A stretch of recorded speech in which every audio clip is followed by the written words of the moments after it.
In fact, it's usually advised, like once you switch to a shot, to figure out what you think of that shot in the first like few seconds. Because if you look at it longer than that, your eyes start to play tricks on you.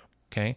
So you'll see a lot of people that are into color, colorists, and people that are good to color kind of switching in between shots like this. I'm just hitting up and down on the keyboard. And when you do that, it lets your eyes kind of reset. All right. So I go from this one to this one and I go, I feel like this needs a little bit of saturation. I can push that up. I feel like it needs a little bit of contrast. Right. And so we can push that in there and then maybe look at something else for a while. Maybe literally just look away from your screen and then look back. And then, yeah, I mean, that looks pretty good. Maybe it's a little bit cool. I could maybe add a little bit of warmth there, something like that. Maybe take away that green just a touch. And so color is part of the way making decisions on your image, but also part of the way resetting your eyes and kind of keeping moving, because that's the way that you can really make good decisions with your colors. If you just spend all your time looking at one image and you never kind of reset your eyes will play tricks on you and you'll end up with all kinds of weird stuff. So for a lot of what I do in the color page, I'm pretty much just using these three palettes: the primary color wheels, the curves, and looking at the scopes, usually on the parade. Because I can go through a whole movie and do a lot of work and make things look really good just using these tools. And yeah, those are kind of the basic controls for actually adjusting an image as a whole.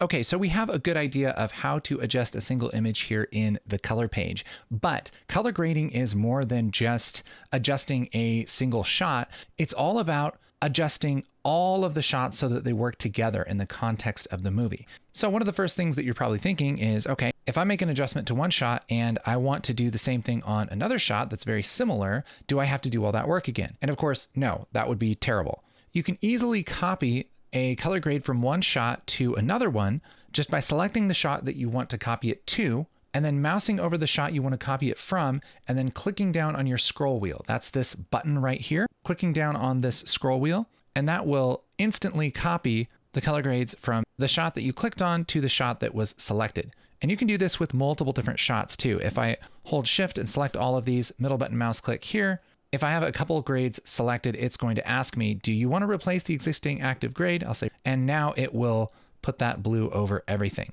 All right. So that's how you quickly just copy one grade to another. Anytime you want to reset a node, you can right click here in the empty space and say reset all grades and nodes. You can also shift select everything and then do the same thing. Just right click in the empty space, reset all grades and nodes, and that will reset it for everything that's been selected.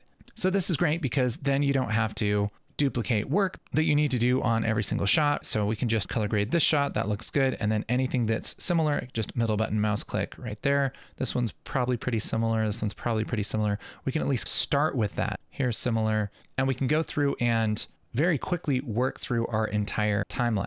When I have my mouse over these thumbnails, I can also hit Control A on the keyboard to select everything. And then I can copy a grade from a shot like this, just clicking down on that scroll wheel, and I can copy that. And I can also right click, reset all grades to reset everything. Now there are a lot of different ways to copy grades and parts of grades and group shots and use parts of the grades and all of that stuff. And we just don't have time.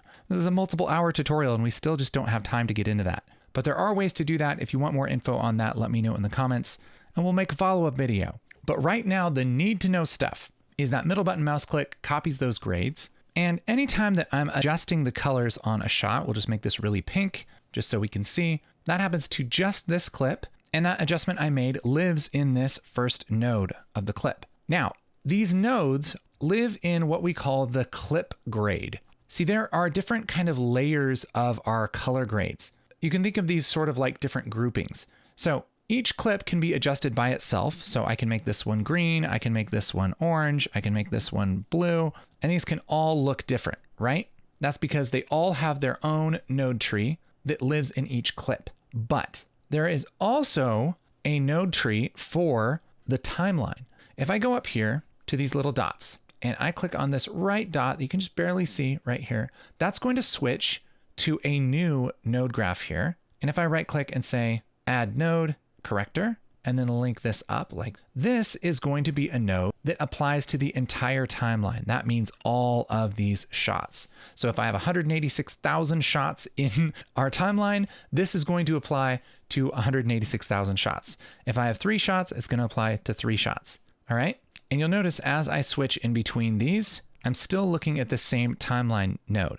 So let's take this and maybe let's take the saturation and turn the saturation all the way down. So we're making this black and white. Now, when I switch through this, look, everything's black and white. What the heck is going on? Every single clip in here has its own color grade, so its own set of nodes. And then those nodes are being put through these nodes, the timeline nodes, okay? So we're gonna turn this bright blue, and then we're gonna put it into this node right here, which turns it black and white. And all of these clips have their own nodes, and I'll just move some of these around so we can see the difference when I switch in between. These are all different nodes. If I have several different nodes here on each one, right? If I switch in between the clips, they all have separate trees for their nodes, but they all share the same timeline. So anything that I put in this timeline is going to happen to all of the clips. So if I make it black and white, they're all black and white.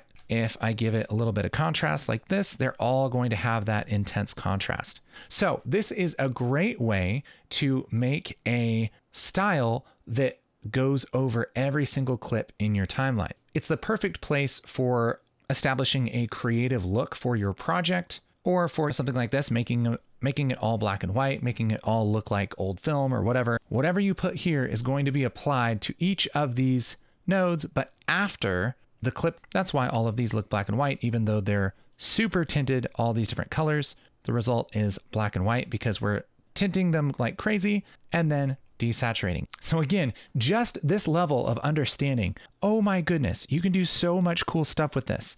Let's right click on these timeline nodes and reset. And I can hit Alt S to add a serial node, a new corrector here. Then I'll switch back to my clip nodes, Control A, right click and reset all grades and nodes. And what I can do is make a common look here in the timeline. And so let's just make something that's pretty extreme just so we can see it, okay? Normally you wouldn't probably go quite this extreme. We're getting crazy, we're having fun. So let's say that we have some bright orange kind of highlights and some kind of cool blue shadows, all right? And we'll just really push this. And I'm gonna right click and label this, and we'll call this teal orange. Now, this isn't the best looking grade in the world.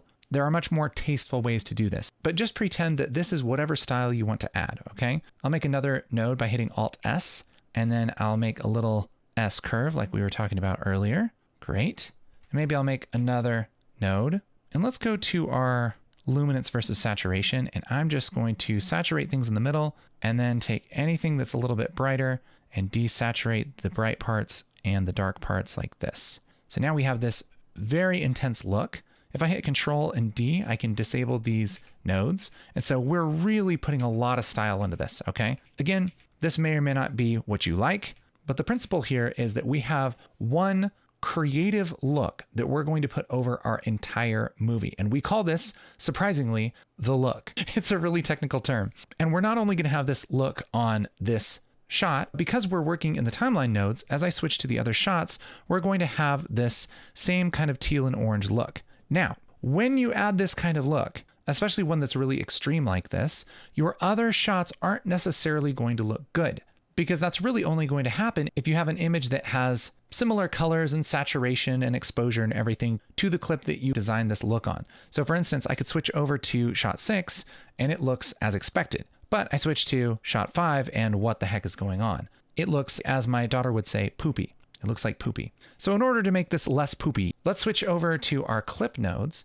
And here's where we can adjust our colors really before it goes into that creative look. And for instance, maybe this needs to be a little bit brighter. I can push up the offset, and that's gonna help a lot, because now we're pushing a little bit more colors into the highlights, and those highlights get tinted orange. And so we have a lot less that is tinted teal, and we actually have something that like sort of looks like it belongs in this world, okay? Maybe the dark parts need to be a little bit darker. I can take the lift and push that down. Can add a little bit of contrast like that. And now we have two shots that sort of look like they belong together, right?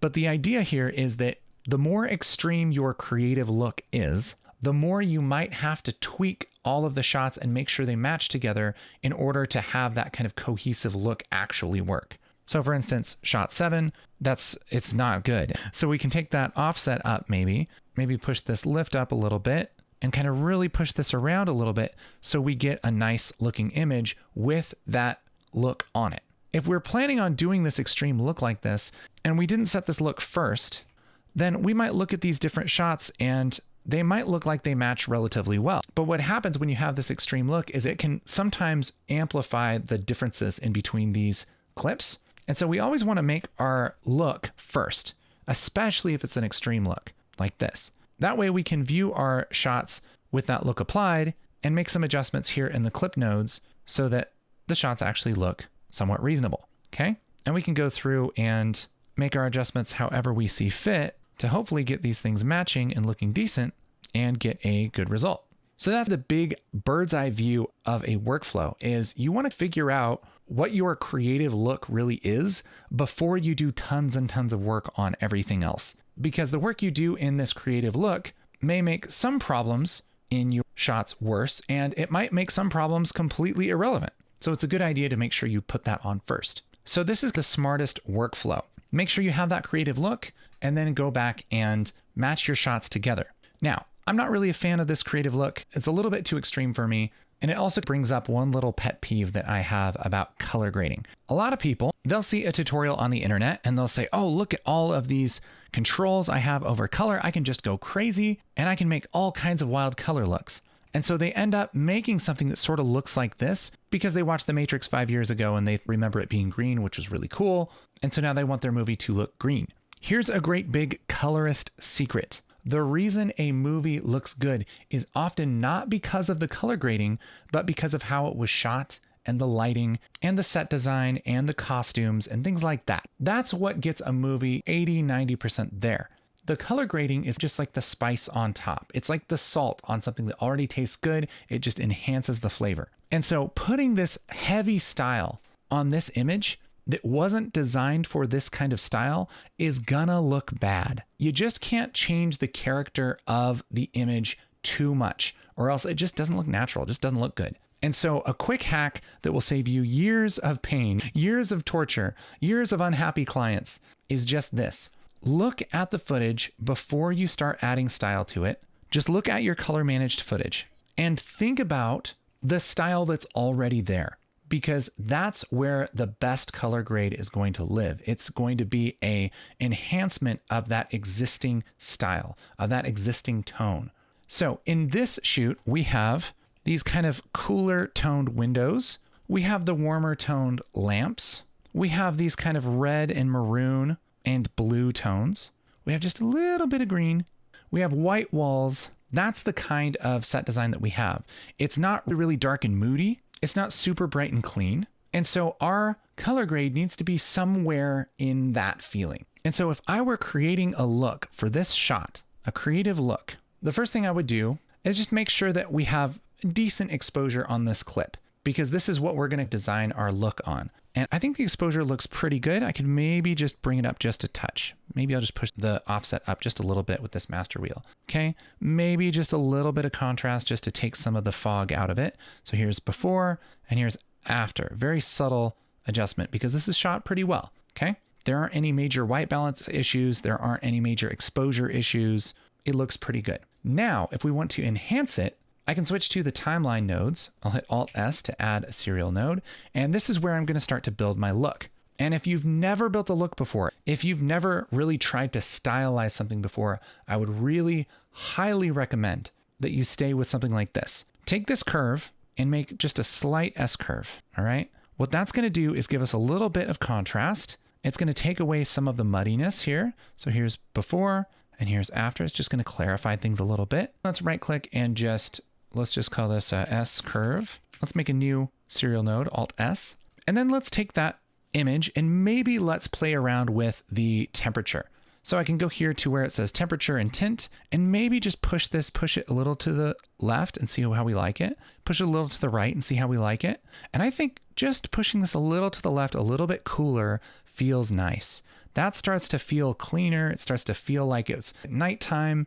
Like here's before, we have this gray-green kind of look, and here's after. It just feels like it's clarified a little bit. That feels nice, okay? And even though this look isn't extreme, it's still a nice look. It still looks good. If I select both of these and hit Control D to disable, here's before, here's with no style, and here's with the style added. It's very subtle, but it feels natural for the image.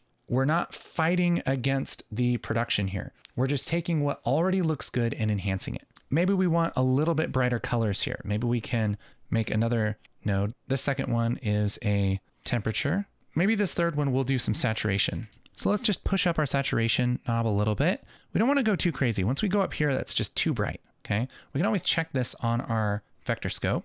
I'll make this a little bit bigger so we can see it. Here's our vector scope. We can even go to the little controls here, and I like to turn on extents. That'll show the very most extreme parts of our image here. And see here, when we push the saturation up, these extents are almost all the way out here. And some of the blue is even beyond, like it's way too blue. Remember, we don't want things that saturated. We really want stuff to stop like here-ish, all right? We want this graph to be like here, all right? So we can take the saturation down. Let's just put it somewhere in there. There are extents are like here for the red. The blue is maybe still a little bit hardcore, which we could fix with a curve maybe, but we're still putting quite a bit of saturation in here. Here's before and here's after. We're really brightening stuff up without it being way too bright, okay? Also, your saturation and everything is going to depend on your lighting and the exposure, the colors of the things that you're shooting, the context, the tone, all of that stuff.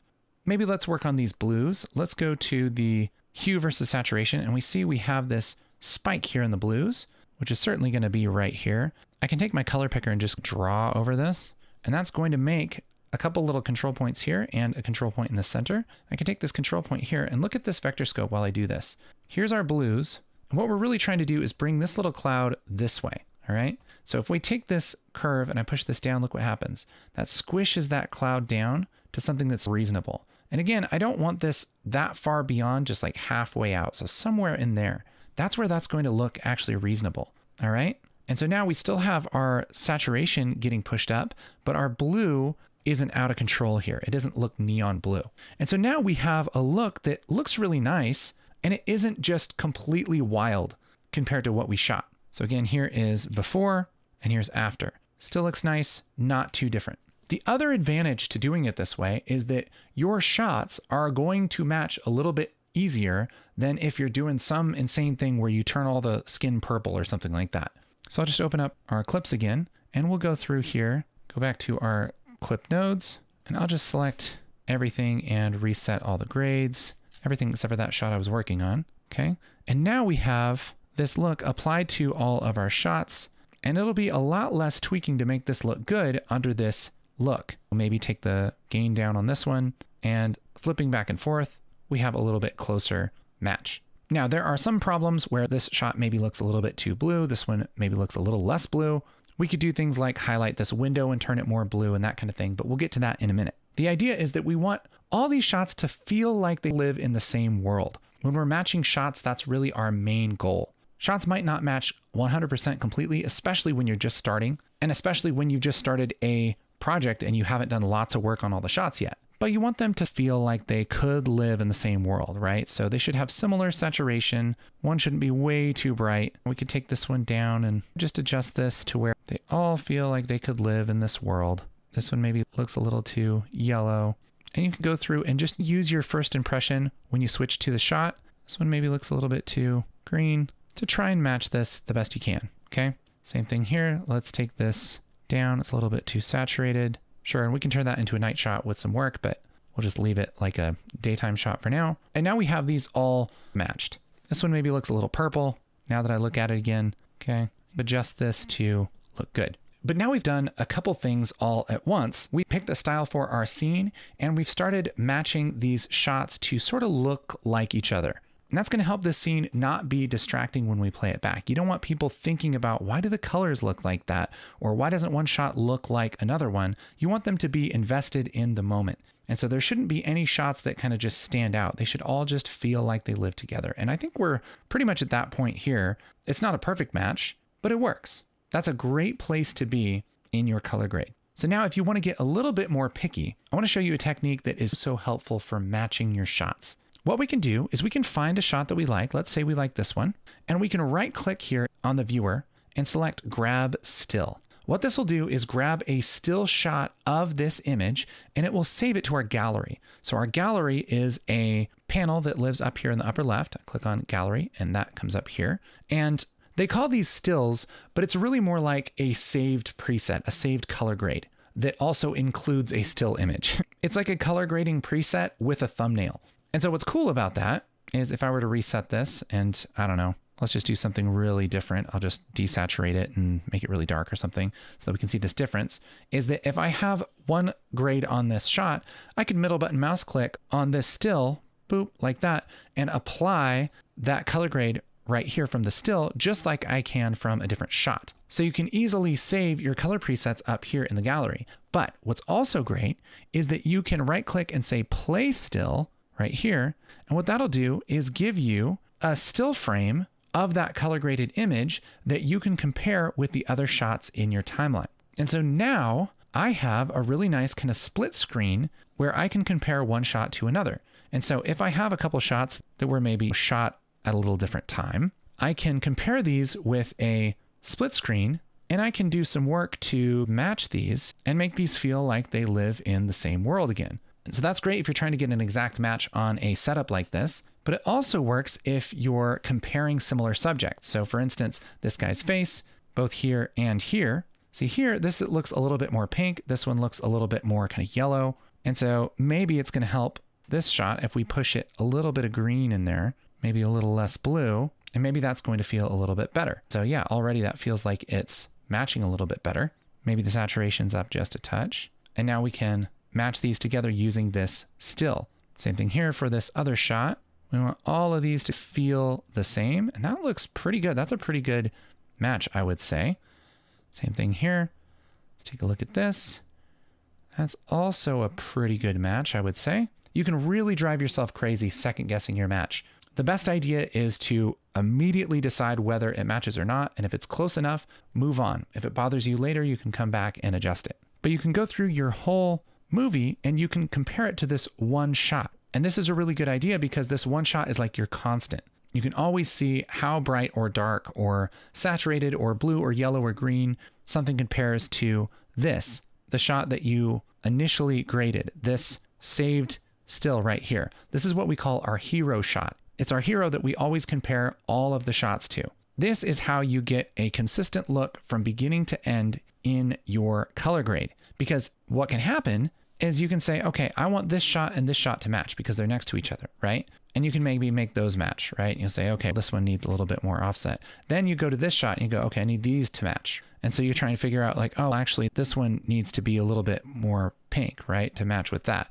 And then this one and this one should match. And oh, now this one doesn't match at all. And so this one should really be more pink. And what ends up happening is you get this shot matches good. These shots match well. These shots match well.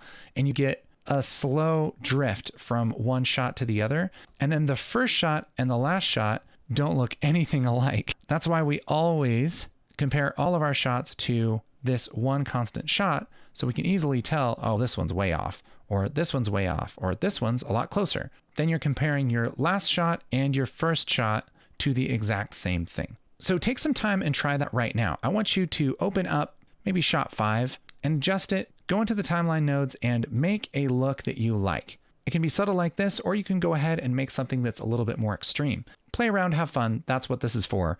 But just know that the more extreme your look is, the harder it's going to be to match your shots. But do that. Make a creative look for this shot. Right click, grab still, and then you can right click and play still here, and then match all of your shots to it using this split screen technique. Again, make sure that you go to your clip nodes to do those adjustments, because you're only going to want to adjust that one shot and not all of them in the timeline. This kind of thing, just practicing this over and over again, is going to be so helpful for you. There is so much more to go over and to say just about workflow here. But I want to show you a couple of my favorite tools here in the color page, the things that really feel exciting about color. We're going to dive into a concept called secondaries. Now that we have our shots relatively matched and our creative look made and everything, it's a good time to get into my favorite part of color grading, which is secondary corrections. I'm just going to close my clips and just focus on this one shot for this. Now, what is a secondary correction? A secondary correction is basically a correction that happens to one part of the image. And that can either be like a physical area on the image, or it can be something that targets a specific color or saturation or hue or something like that. Basically, what we've been doing so far are primary corrections. A primary correction is a correction that applies to the entire image, whereas a secondary correction is a little part of the image. Okay, so to do that, what I'll often do is hit Alt-S and make a serial node. Okay, so this is a node that comes after this node. And so we're going to take this image and we're going to refine it further. And some of this we've already learned about with these curves. And so I could do something like select just these reds and adjust the saturation of them. That would be a secondary correction. So we have our original footage, we have our primary correction, and then we have our secondary correction, which adjusts these reds. But I can also do a correction to just a part of the image using a mask, which in the color page is called a window. So I'm going to go to the Windows palette right here. It looks like this little ellipse with the little control points on it. And here in this palette, it lets us make masks for whatever's happening in this node. So if this node turns everything pink, and then I apply a window just by clicking on one of these shapes, like this ellipse shape, that's going to apply that correction just inside of that window. So it's a mask that's applied to this node. Now, something to notice, we're not cutting out the image. All we're doing is limiting the corrections that happen in this node to only happen inside of this mask. So just this absolutely like exponentially increases the amount of freedom that you have adjusting your images. So I'll just reset the primary color wheels here and let's move this around and let's do something like just brighten his face. I'm going to adjust this circle mask and yeah, maybe I will actually turn this purple here for a second so that we can see what's going on. I can adjust the size and the shape and everything of this mask by grabbing this bounding box, but we also have these little red dots here that I can pull. And what that does is it softens the mask.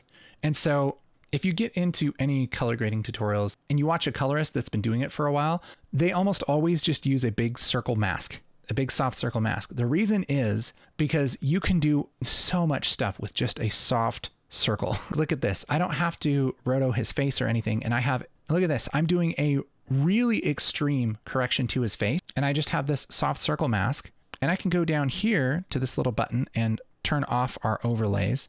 And it honestly doesn't look terrible as far as the actual mask goes. It's hard to tell where the mask starts and stops. And this is like the most extreme possible example of doing a localized secondary color correction. And so this is a great way to isolate any kind of adjustment that you just want to happen to part of your image. So we have our face selection here, and maybe I'll just make this a little bit smaller, maybe just adjust one side of his face a little bit. Then I'll reset my correction here. And one thing I'll often do just to quickly turn off this overlay is just switch to a different palette here. So I can switch to the curves, and any adjustments we make are still going to apply to that mask because it's applied to this node. And we have this node selected, so anything that we do is going to happen just within the mask because we're masking that node. So what I like to do is switch over to the curve. And let's say I want to brighten this side of his face. I can just push up the brightness there like this, maybe more in the darker parts. Yeah, just add a little bit of fill there. So here's before and here's after. There we go. We can add a little bit of brightness to his face if we want to. We could also do the opposite. I can move this over here. Let's reset this again. Let's reset our curves here, and we could take it down a little bit. And again, big soft circle window. It's magic, man. I'm telling you. I'm just going to put that right there. And now we can darken that side of the window. Here's before and here's after. So now we can shape the light using these controls that we already know, but just combining it with a mask. Now, let's say that I want to do multiple things. Like I want to darken this part and I want to maybe brighten his eyes a little bit, maybe change the color of his lips, whatever I want to do. And I want to do all of those things to this shot. What I would recommend is that you do those in parallel nodes. Now, there are some reasons for this that are honestly a little bit hard to explain. If you're really interested in learning the different kinds of nodes in the color page, let me know. But it's honestly not like super important. Here's just a good general rule to go by. If you're doing a primary correction where you're adjusting the entire image, a lot of the time I'll just use a serial node. If you're going to do multiple different things, adjust a bunch of different parts of the image like this, I would do those all in parallel nodes. To make a parallel node, right click and go to add node, add parallel. You can also hit Alt P. And what this is going to do is basically take this original image, and that's going to feed it to all of these different corrections. So each one of them have the same starting point.